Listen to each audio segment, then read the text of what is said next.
이제 사형까지 거론됩니다. 2차 종합특검이 윤석열 전 대통령을 군사반란 수괴 혐의로 소환했습니다. 12.12 사태로 전두환에게 적용됐던 바로 그 혐의입니다. 반란 수괴의 법정형은 사형뿐입니다. 특검은 단순 실패한 1차 계엄을 넘어 김명수 합참의장 체제를 중심으로 준비된 2차 계엄 시도를 명백한 군사반란으로 판단하고 있습니다. 무기징역에 7년, 30년이 이미 쌓인 상태에서 사형이 추가되는 겁니다. 종합특검은 1차 계엄은 내란으로, 2차 계엄은 군사반란으로 따로 기소하는 방안을 추진하고 있습니다. 이 내용이 많은 분들께 알려질 수 있도록 구독과 좋아요 정중히 부탁드립니다. 윤석열 전 대통령이 내란에 이어 군 형법상 반란죄로 수사를 받습니다. 12.12 사태로 전두환 씨에게 적용된 바로 그 혐의입니다. 이는 아니란 말이죠. 그걸 설명해 주시기 바랍니다. 이 부분은 이미 우리 최강욱 전 의원과 맞습니다. 박은정 현직 의원께서 네. 강조하셨던 부분인데 그 부분을 제가 네. 국민 여러분들 이해하기 쉽게 말씀을 드리겠습니다. 네. 먼저 이 부분을 이해하려면 말씀드린 것처럼 2020도 15105 판결, 즉 김관진 당시 국방부 장관 민간인 댓글 부대 사건, 이것에 대한 이해가 필요합니다. 네. 댓글 부대가 바로 사이버 사령부였습니다. 네. 군인입니다. 군인이죠. 그들이 선거에 임해서 특정 정당, 특정 후보를 지지하는 댓글을 썼습니다. 네. 그것은 군형법 94조 정치관여죄의 위반입니다.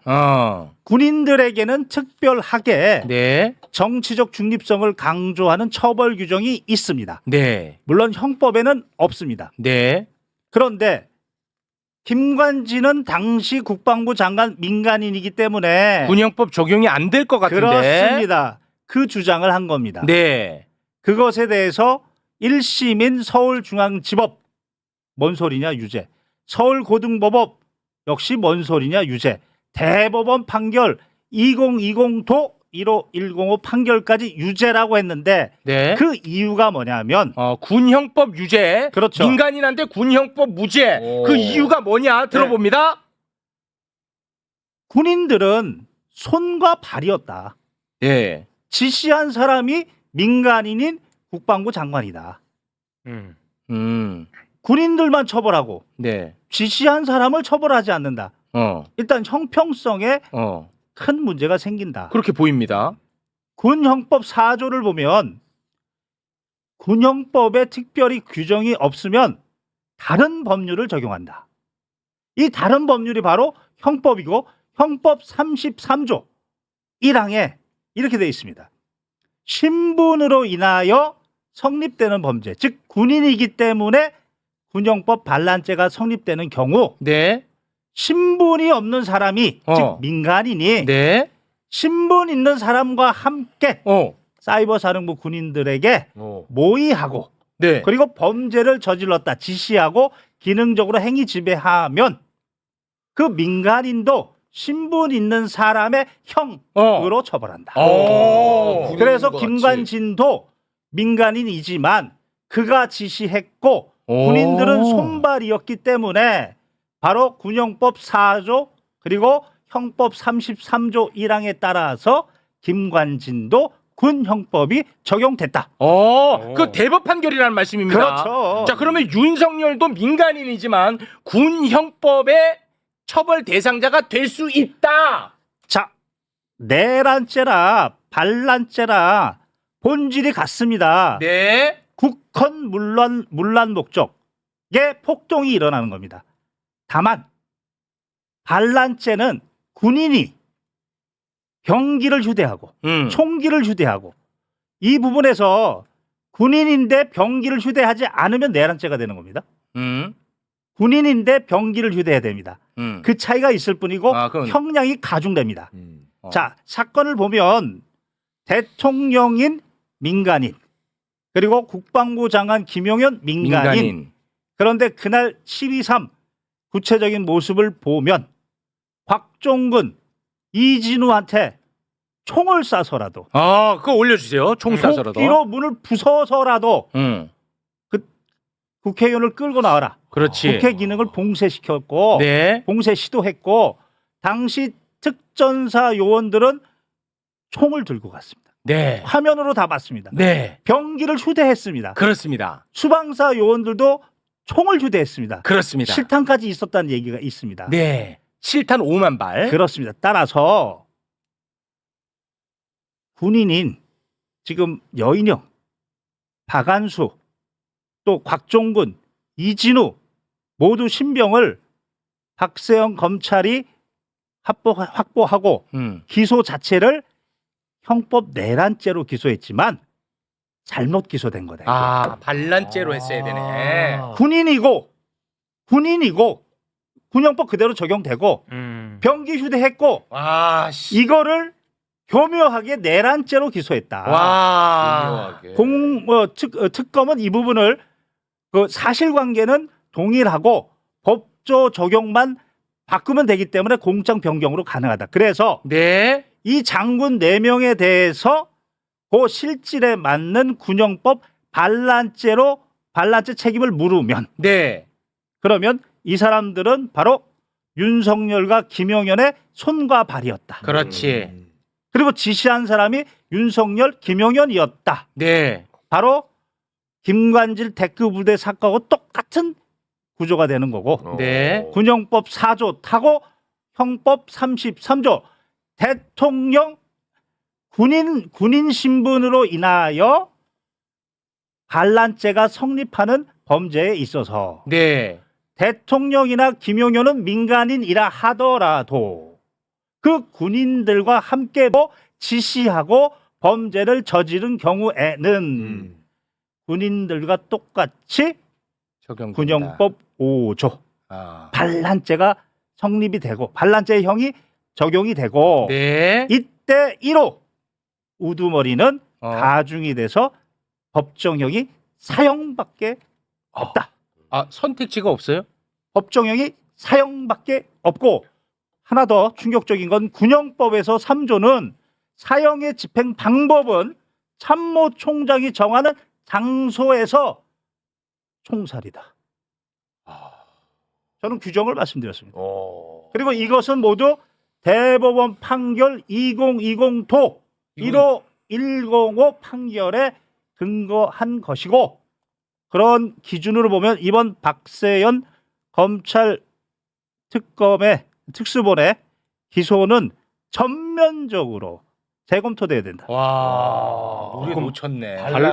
반란죄 수기에는 무기징역이 없습니까? 네. 규정은 사형. 제가 조금만 윤석열 전 대통령이 반란 혐의로 2차 종합특검에 출석해서 조사를 받았습니다. 특검은 윤 전 대통령이 군인 신분이 아니지만 김용현 전 국방부 장관 등 군 관계자들과 공모해서 국가기관을 상대로 폭동을 일으킨 만큼 군 형법상 반란 혐의가 적용된다는 입장입니다. 하지만 윤 전 대통령 측은 이미 유죄가 선고된 내란죄에 포함된 행위에 대해서 또 다른 혐의를 적용하는 건 이중 기소라고 반박하고 있습니다. 윤석열은 지금 제가 대통령이라고 불러야 될지도 모르겠는데요. 윤석열은 지금 2판 4판으로 나올 것입니다. 제가 검사 윤석열을 잘 알거든요. 그래서 2차 계엄이 매우 예상되는 상황입니다. 모두 정신을 차려야 됩니다. 선관위 점령해서 22대 국회 선거를 불법으로 만들려고 했던 것 같습니다. 국회의장, 야당 대표, 국회의원들을 체포해서 국회를 해산시켜 자기 뜻에 맞는 국회를 재편하려고 했던 의도가 여실히 드러난 것입니다. 지금 보시는 바와 같이 국회를 무력으로 침탈하려고 했습니다. 내란이 무엇인가 하면 국가 헌법기관의 기능을 무력화시키려고 하는 저런 폭동이 있으면 됩니다. 여러분 지금 내란에 대해서 법률적인 판단 못 하신다고 여기 나와 계시는 이 공무원들이 고위공직자들이 비겁하게 답변을 하고 계시는데 저것은 내란입니다. 창문을 깨고 국회를 진입하려고 하는 저것은 폭동입니다. 대법원 판례로 인정이 된 것입니다. 다음 거 보여주세요. 윤석열 긴급 발표 시작 10시 23분. 비상계엄을 선포한 것은 4분 뒤인 27분입니다. 계엄 발표 3분 뒤에 사복 차림 방첩사 요원들은 선관위를 진입했습니다. 선관위는 비상계엄 대상이 아니에요. 정보보호단 소속 방첩사, 예하부대 핵심 조직, IT 전문 인력들로 구성된 요원들이 선관위를 점거했고 그 뒤에 297명, 국회에 온 것보다 더 많이 갔어요. 특전사 요원들이 배치됐습니다. 계엄 발령 이전부터 김용현 국방부 장관의 명령을 받고 계엄 사령관이 아니라 충안고 출신 여인형 방첩사령관의 별도 라인 지시로 이들을 선관위에 배치했습니다. 국회의원 체포조에도 여인형의 방첩부대가 출동했습니다. 그리고 특전사 280명이 국회를 점거 침투했습니다. 윤석열과 김용현이 여인형 방첩사령관과 사전 모의해서 방첩사 요원들을 선관위와 국회에 보내 국회의원 총선을 무력시키고 지난 총선을 무력화시키고 국회의원을 체포해서 무력으로 재선거를 실시하려고 했던 국회 해산 작전입니다. 김건희 특검법이 목전에 다가오자 감옥에 가기 두려웠던 것 같습니다. 그동안 윤석열이 하려고 했던 참혹했던 문제들을 번번이 좌절시켰던 야당과 언론, 노동자, 시민, 의사들까지 자신이 불편해하는 모든 사람들을 처단하려고 했던 친위 쿠데타였습니다. 윤석열 이 내란의 정범들을 소개하겠습니다. 윤석열과 함께 모의했던 김용현, 이상민, 국무회의에 참석했던 한덕수, 박성재, 김영호, 조태열, 송미령, 최상목, 조규형, 오용주 모두 내란의 정범들입니다. 윤석열과 모의하고 실행했던 여인형, 박종근,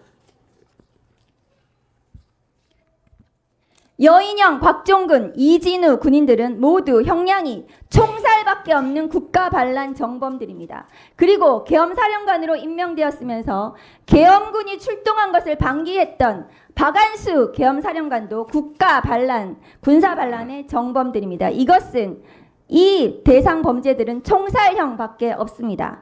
헌법기관을 통제하고 계엄 해제 의결을 방해했던 조지호, 김봉식, 오부명, 주진우, 박현수 등도 내란의 정범들입니다. 많은 분들이 윤석열을 내란 수괴로 부르지만 나머지는 내란의 동조자, 부역자, 증인으로 부르시는데 이 사람들은 모두 내란과 국가 반란의 정범들입니다. 법무부 장관님, 예. 국무회의 심의에 참석하셨죠? 그 자리에 있습니다. 그 자리에서 어떤 의견 내셨습니까? 의원님들이 생각하시는 여러 가지 우려 섞인 이야기를 다들 하신 것으로 알고 있고 장관님께서 한 사람 한 사람에 대한 어떤 이야기를 했는지는 그 얘기는 아까 말씀드리지 하셨어요. 않는 게 네. 옳다고 생각합니다. 장관님께서는 법무부 장관이시고 대통령의 법무참모이십니다. 위법한 계엄에 대해서 법무참모로서 반드시 자문하시고 조언하시고 잘못된 위법한 비상계엄에 대해서 막을 책임이 있습니다. 그 자리에 법무부 장관이 있는 이유입니다.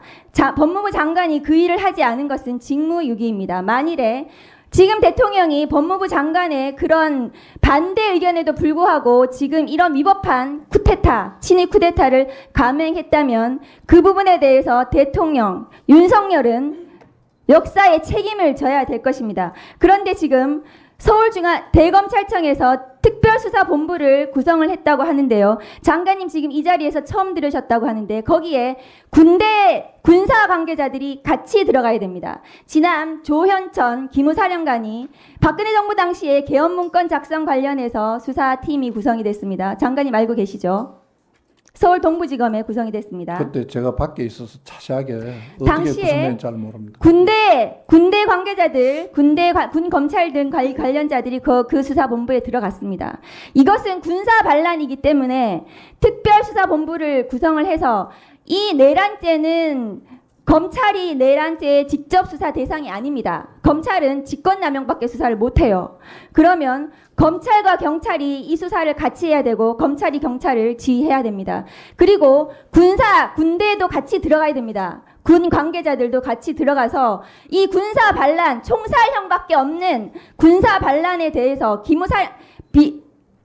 계엄사령관의 지휘도 없이 민간인인 김용현 전 국방부 장관이 어떻게 군대를 동원하고 이 국회에 침탈하려고 했는지 이 부분들에 대해서 수사가 진행이 돼야 됩니다. 장관님, 이 특별수사본부가 빨리 조속하게 구성이 돼서 대통령 윤석열을 긴급 체포해야 됩니다. 이 내란의 정범들을 모두 긴급 체포하고 빠른 시일 내에 책임을 지도록, 그래서 처단을 하도록 해야 됩니다. 어떻게 생각하십니까? 의원님께서 저 만드신 저 표에 의하면 제가 정범이라고 되어 있는데 뭐라고 말씀을 드려야 됩니까? 법률가로서 어떻게 생각하시냐고요? 검찰에서 적정한 조치를 해서 수사에 필요한 걸 하지 않겠습니까? 근데 저런 내란의 정범이라든지 저런 표현은 의원님 좀 과하신 것 같습니다. 장관님, 어제 안가 해동에서 제2차 계엄에 대해서 상의를 하셨습니까? 안 하셨습니까? 한 적 없습니다. 그러니까 지금 현재 2차 종합특검이 진행하고 있는 수사가 어떤 것인지 감이 오시죠? 야, 이거 박수 쳐줘야겠는데 이런 마음도 드시죠? 그렇습니다. 바로 그겁니다. 그래서 오늘 이 윤석열 2차 소환이 중요한 겁니다. 자, 여기서 제가 짚고 넘어갈게요. 이 기사 잘못됐습니다. 반란 우두머리 혐의가 아니고요. 반란은 수괴입니다. 내란은 우두머리인데 반란은 수괴예요. 이 기사 잘못 썼어. 이거 연합뉴스가 기사 쓴 걸로 알고 있는데 연합뉴스가 기사 참 못 썼다. 아니, 내란은 우두머리지만 반란은 수괴예요. 이 기자가 기본적인 법적 소양이 없어. 그거 좀 알고 써야지 말이야. 자, 다시 한번. 내란은 우두머리, 반란은 수괴. 우두머리는 그래서 사형 무기징역 다 가능하지만 수괴는 사형밖에 없어요. 자, 지난 6일, 그러니까 지난 6일에 윤석열이가 첫 번째 종합특검 소환조사를 받습니다. 이때까지만 해도요, 계엄 정당한 메시지 전파, 요것만 문제가 됐습니다.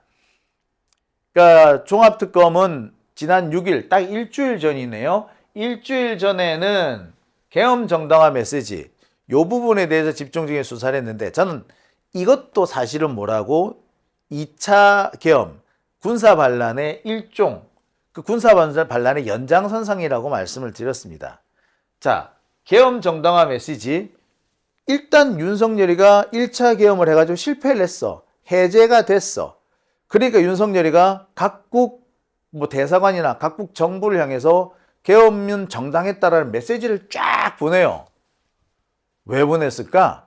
단순히 자기 범죄 행위를 변명하려고 보냈을까? 그 변명해서 뭐해? 이미 일은 저질러졌는데. 게다가 계엄 정당화 메시지는 국내에 해야지 왜 외국에 내보내지? 예, 2차 계엄을 염두에 뒀기 때문에 이런 행동이 가능한 겁니다. 그러니까 1차 계엄이 실패한 원인 중에 하나를 윤석열은 미군한테 있다라고 봤던 거야. 당시 미군이 행동이 조금, 미군의 이 태도가 조금 특별했어요. 경우에 따라서는 미군이 내란 진압에 나서나 이런 얘기가 솔직히 돌았어. 예를 들자면 당시 우원식 국회의장이 윤석열을 내란범으로 군사 반란범으로 지목하면서 한국군은 총 집결해 대한민국 군대는 윤석열을 체포하라 또는 그 경찰을 동원해서 체포하겠다라고 시도를 한다면 가능성은 이때 미군은 어떤 태도를 취할 거냐 이런 얘기도 좀 나왔었는데 당시 미군의 분위기, 당시는 미국의 대통령이 바이든이었잖아. 바이든이 군사 반란, 내란, 쿠데타 질색팔색을 한 사람이거든. 그러니까 미군의 어떤 모종의 조치를 취할 수 있을 것이다라고 본 거예요. 아무튼 그런 미군의 태도 때문에 윤석열이는 1차 계엄에 실패한다고 난 다음에 2차 계엄에서는 정당한 메시지를 보낸 겁니다. 사실 이거는 미국한테 보내는 거야. 다른 전 세계 각국에 보내는 게 아니라. 그래서 이 계엄 정당화 메시지가 단순히 정당화 메시지를 하려는 어떤 일종의 언론 플레이가 아니라 실은 2차 계엄으로 가기 위한 전 단계였다. 제가 이렇게 말씀을 드렸습니다. 이게 제가 지난주에 말씀을 드린 거죠. 하지만 당시에도 저는 종합특검은 윤석열에게 반란죄를 정조준하고 있다라고 계속 말씀을 드렸습니다. 지금 종합특검이 윤석열에 대한 추가 수사를 하고 있는데 그 추가 수사의 핵심은 군사 반란이다. 2차 계엄을 시도를 했다는 정황이 너무나도 명백해지는데 이 2차 계엄은 결국에는 군사 반란이다라고 보는 겁니다. 원래는 1차 계엄도 군사 반란이 맞지. 근데 이미 그거는 내란죄로 지금 기소가 돼서 항소심 단계까지 갔으니 뭐 공소장 변경을 할 수 있으면 하고 안 되더라도 2차 계엄은 군사 반란으로 가겠다. 현재 종합특검이 가장 중점을 두고 있었던 것은 윤석열에 대한 군사 반란죄 적용이었던 겁니다. 요거 하나만 성공하더라도 일단 종합특검 성공한 거죠. 그러면서 안보실 차장이었던 김태효까지 사정권에 놓고 있다. 그래서 이 김태효가 도망을 가죠. 윤석열이 미친 줄 알았어! 라고 예, 그런 얘기를 했다는 얘기가 나오지 않았습니까? 예. 따라서 이 여인영 방첩사가 계엄을 대비해서 합수부 조직, 심지어 운영과 관련된 자료를 갖고 있었다는 것은 군사 반란이라는 명백한 증거가 되는 겁니다. 이거 저 명백한. 자, 여기서 다시 군형법을 제가 짚어보겠습니다. 군형법은 5조에서 군사 반란죄를 규정하고 있습니다. 작당하여 병기를 휴대하고 반란을 일으킨 사람은 다음 각호 구분에 따라 처벌한다. 수괴, 사형. 모의 가담, 반란 지휘, 중요임무 종사, 파괴, 약탈 행위, 사형, 무기 7년 이상의 유기징역, 부하 수행 7년 이하 징역. 자, 군사반란죄는 3가지 요소가 있습니다. 군인이 작당을 해야 돼요. 군인이 병기를 휴대해야 됩니다. 그래서 현행 합헌적인 질서에 대항해야 됩니다. 대항하면 됩니다. 헌정 질서가 무력화되는 국헌문란 상황까지 안 가더라도 대항만 하면은 군인이 작당을 해서 병기를 휴대해가지고 대항하면 군사반란입니다. 훨씬 적용 가능성이 높죠. 그러니까 군사반란죄는 이게 적용만 하면은 유죄되는 거는 일도 아니야. 제가 보기에 오히려 내란죄보다 더 쉬울 수도 있습니다. 달리 말하자면 윤석열 지금 내란죄 가지고 지금 뭐 조희대하고 윤석열이가 시간을 끌고 뭐 일부러 재판부 기피 신청 넣고 이런 뭐 생쇼를 하고 있는데 그 말짱 헛거야. 종합특검이 군사반란죄만 딱 이렇게 관철시켜버리면 그 다음부터 윤석열 뭐 내란 우두머리 이거 뭐 어찌 되든 상관없어. 그리고 이거는 뭡니까? 군사법원에서 재판할 수도 있어요, 이거. 자, 그럼 이게 지금과는 또 다른 형태가 된다는 말씀이 되는 겁니다. 자, 그래서 지금 그 내란 우두머리 재판 같은 경우에는 6개월, 3개월, 3개월이라는 이 기한, 재판 기한에 적용을 안 받게 되어 있습니다만 군사반란죄의 경우에는 633 이 재판 기한을 또 적용을 받습니다. 그러면은 지금 윤석열하고 오세훈이가 일부러 내란 우두머리 재판 시간을 끈다고 해서 그렇게 얻을 게 없어지는 거죠. 굳이 윤석열이가 이렇게 재판을 끌고 하고 있지만 군사 반란죄만 이렇게 제대로 재판이 이루어지면 윤석열이가 시간을 끌어봤자는 거예요. 그죠? 자, 그런 면에서 2차 종합특검이 지금 2차 종합특검의 행보에 대해서 저는 응원을 좀 보내줬으면 한다라고 생각이 듭니다. 자, 그러면 하나하나 여쭤보겠습니다. 첫 번째, 김용현이 네. 검찰로 일종의 이제 자진 출석 비슷하게 새벽에 네. 이제 긴급 체포가 됐는데, 네. 본인이 이제 소속해 있던 로펌의 변호사들과 검찰하고 서로 연락을 주고받으면서 내가 검찰로 자진 출두를 하겠다. 그러니까 네. 가명 등의 내고를 좀 해달라. 이런 얘기가 있었다는 얘기가 나오고 있는데요. 네. 그러니까 일종의 김용현이 검찰을 선택한 거 아니겠습니까? 김용현이 검찰을 선택했다고 보여지는데 네. 김용현의 검찰 출석이 새벽에 이루어졌는데 그날 네. 그 한동훈, 한덕수 예. 두 사람의 공동 담화가 있었잖아요. 그렇습니다. 그리고 나서 바로 김용현이 검찰에 갔죠. 들어갔거든요. 예. 이것은 뭔가 서로 간에 네. 의사소통이 있는 느낌을 주고 있고 네. 김용현 같은 경우에는 지금 군사반란의 핵심 피의자예요. 네. 그러니까 군사반란의 경우 같은 경우에는 형량이 사형밖에 없어요. 그 수계는. 아, 사형 뭐 무기징역도 없습니까? 네, 군사반란은 군형법상 네. 사형이고 예. 그 사형의 집행 방법이 총살형입니다. 총살형. 그거밖에 없습니다. 음. 그래서 그 김용현 전 장관에 대해서는 그 김용현 장관이 아마 자수서를 들고 들어갔다면 네. 자수 감경이 가능해요. 아. 그러니까 형량에 대한 감경을 받을 목적으로 예. 스스로 들어갔고 검찰을 선택해서 들어갔다. 아. 그런 예. 것이 아닌가 의심스럽습니다. 네. 그러니까 최소한 이 군사 반란의 수괴이기 때문에 자신도 그 내용을 알고 있어서 사형으로 이제 군형법상 총살형은 피하고자